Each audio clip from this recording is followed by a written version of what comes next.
Hello વિદ્યાર્થી મિત્રો, રાધે રાધે.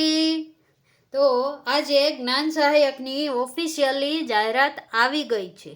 બરાબર કે ઘણા મિત્રો આપણને કમેન્ટમાં પૂછતા હતા મેમ ફોર્મ કેદી ભરાશે. તો આજે એની ઓફિશિયલી જ્ઞાન સહાયકની ભરતીની જાહેરાત આવી ગઈ છે. બરાબર, તો પહેલો પ્રશ્ન તમને એ થશે કે એમાં કોણ કોણ ફોર્મ ભરી શકશે. તો ફોર્મ ભરવામાં એવું છે મિત્રો કે જે મિત્રો ટેટ 1 ને 2 પાસ હોય. કોણ ફોર્મ ભરી શકશે? તો કે ટેટ 1 અને 2 પાસ હોય. હો, ટેટ 1 અને ટેટ 2, તો આપણે આ રીતે લખી દીધું છે, પાસ હોય તે ફોર્મ ભરી શકશે. પણ અહીંયા તમારે વિદ્યા સહાયકની જેવું નથી. સોરી, જ્ઞાન સહાયકમાં વિદ્યા સહાયક જેવું નથી. શું કામે?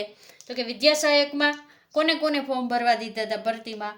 તો કે 2023 અને 2025ની ટેટ. બરાબર, પણ જે મિત્રો 2023 અને 25 પહેલાંના પાસ છે, બરાબર, એને વિદ્યા સહાયકમાં તો ફોર્મ નહીં ભરી શકે, પણ જ્ઞાન સહાયકમાં ફોર્મ ભરી શકશે. એટલે તમે સમજી લો કે તમે 2011 પછીની ગમે એ ટેટ પાસ હશો. બરાબર, 2011થી ગમે તે ટેટ 1 કે 2 પાસ હશો. બરાબર, 1 કે 2 પાસ થો, બરાબર, તો તમે ફોર્મ ભરી શકશો. બરાબર, એટલે આ ગોલ્ડન ચાન્સ કોના માટે છે?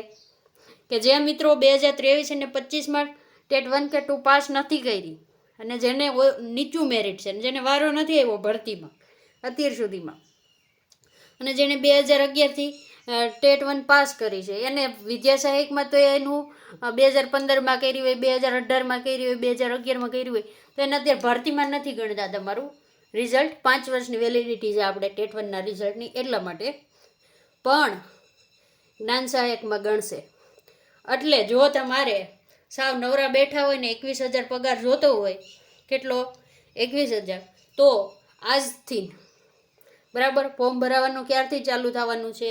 આજથી. જુઓ, 11/6/2026 થી 17/6/2026 સુધીમાં તમારે જેવી રીતે આપણે વિદ્યા સહાયકનું ફોર્મ ભરતા હતા એવી જ રીતે ડોક્યુમેન્ટને બધું અપલોડ કરીને જ્ઞાન સહાયકનું ફોર્મ ભરી દેવું, જેને ભરવું હોય એને.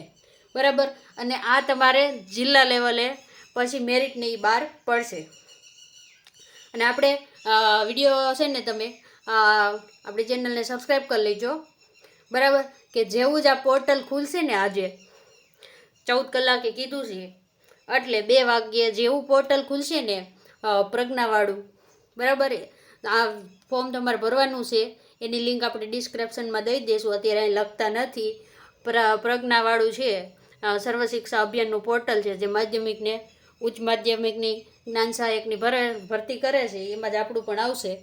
બરાબર, કઈ રીતે ફોર્મ ભરવું, ક્યુ ખોલવાનું છે, બધાનું આપણે એક અલગથી વિડીયો બનાવશું આજે. હો, આજે પોર્ટલ ખુલશે તો આજે ને કાલે, તો ચેનલને સબસ્ક્રાઈબ કરી લેજો. બરાબર, અને અપ ટુ ડેટ તમને આમાં માહિતી આપતા રહીશું કે મેરિટ ક્યારે બહાર પડ્યું ને બધું. અત્યારે તારીખો તો આપી જ દીધી છે. જુઓ તમે કેટલી ઝડપી આપી છે તારીખ. બરાબર, આટલું વિદ્યા સહાયકમાં ઝડપી કર્યું હોત તો આપણને અત્યારે ઓર્ડર હાથમાં આવી ગયો હોત. બરાબર, પણ એના માટે તો લાંબી પ્રોસેસ છે. હજી રોસ્ટર મુજબ જગ્યા નથી આવી, શિક્ષકોની બદલી કેમ ચાલે છે. બરાબર, પણ આનું એવું નથી. આમાં તમે ફોર્મ ભર્યું, આજ 11 તારીખે ભર્યું, એટલે 20 તારીખે તમને નોકરી. 10 દિવસમાં તમે નોકરીવાળા થઈ જશો. તમારો પગાર પણ ચાલુ થઈ જશે. કેટલો? 21,000. બરાબર, તો જે મિત્રોને ભરવાનું હોય ને એ 17 તારીખ સુધીમાં ભરી દેજો. અને એનું મેરિટ છે ને 18 તારીખે બહાર પડવાનું છે. અને મેરિટ કેમ જોવાનું છે? તો કે જિલ્લા વાઇઝ. એનો પણ આપણે વિડીયો બનાવશું. જેને માહિતી ન હોય ને એ આપણી ચેનલને સબસ્ક્રાઈબ કરી લેજો. એક અપડેટ તમને આપણે આપીશું. બરાબર, અને 20 તારીખે તમારું મેરિટમાં નામ આવતું હોય તો તમને જિલ્લા લેવલે ડોક્યુમેન્ટ વેરિફિકેશન માટે 20 તારીખે બોલાવશે. પછી તમે એમ કહો હું ભાવનગરમાં રહું છું, હું રાજકોટમાં રહું છું, તો તારીખ અલગ હોય એવું ક્યાંય બનશે નહીં. 20 એટલે આખા ગુજરાતમાં બધા જિલ્લામાં 20 જ આવશે જ્ઞાન સહાયકની. બરાબર, હવે તમને માહિતી મળી ગઈ છે કે જ્ઞાન સહાયકમાં કોણ કોણ ફોર્મ ભરી શકે. બરાબર, આ એક તો આ છે, અને એક ઉંમર મર્યાદા, કે જે મિત્રોની ઉંમર વહી ગઈ છે, કે જે હવે ટેટ 1 ને 2 પાસ છે પણ ઉંમર મર્યાદાના કારણે નોકરી નથી મળી, તો 48 વર્ષ લગીન કેટલા, જેના 48 વર્ષ હોય ને અને એને ટેટ 1 કે 2 એકવાર પાસ કરી લીધી હોય ગમે એ એક્ઝામ, તો એ આમાં ફોર્મ ભરી શકશે. અને આમાં તમને જિલ્લા લેવલથી ગમે એ સ્કૂલ મળશે. અને આ હશે કરાર હો. જો આપણે લખી દેવી નોકરી કેવી છે, કરાર 11 મહિનાનો, કેટલા 11 માસનો કરાર રહેશે.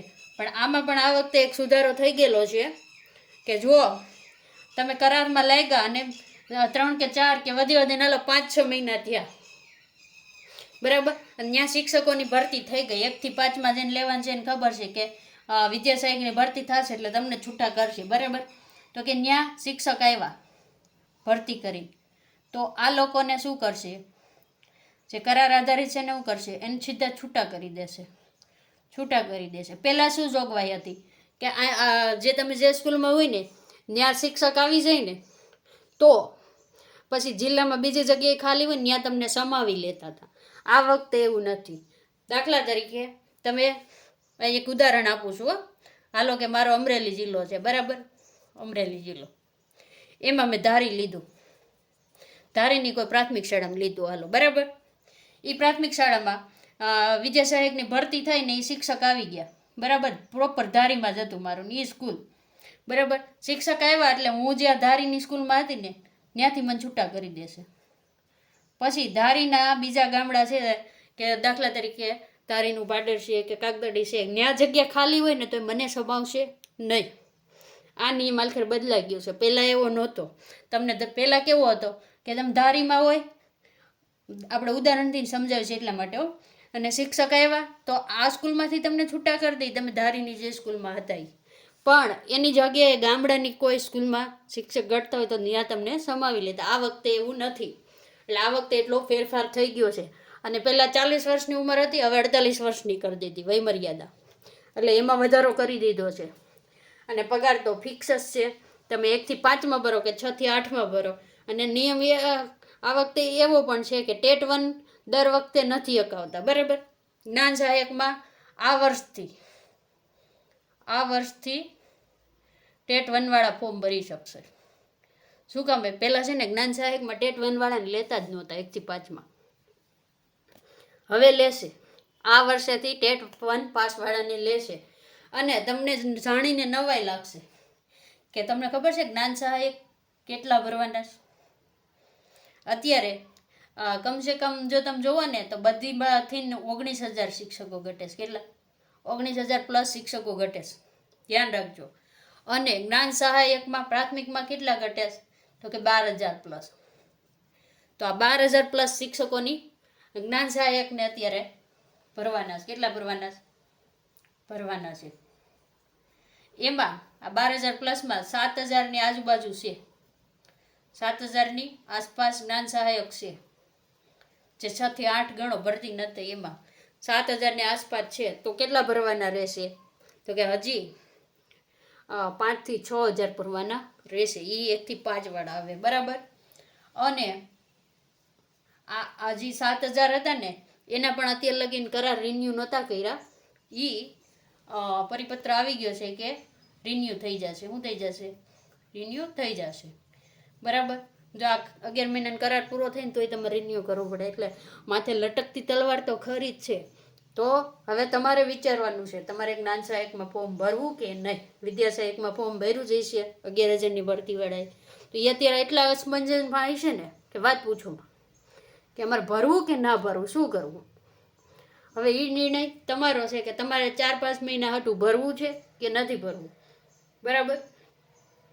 જો તમને આ વિડીયો સારો લાગ્યો હોય તો લાઈક કરી દેજો, ચેનલને સબસ્ક્રાઈબ કરી દેજો અને તમારા મિત્રોને શેર જરૂરથી કરજો.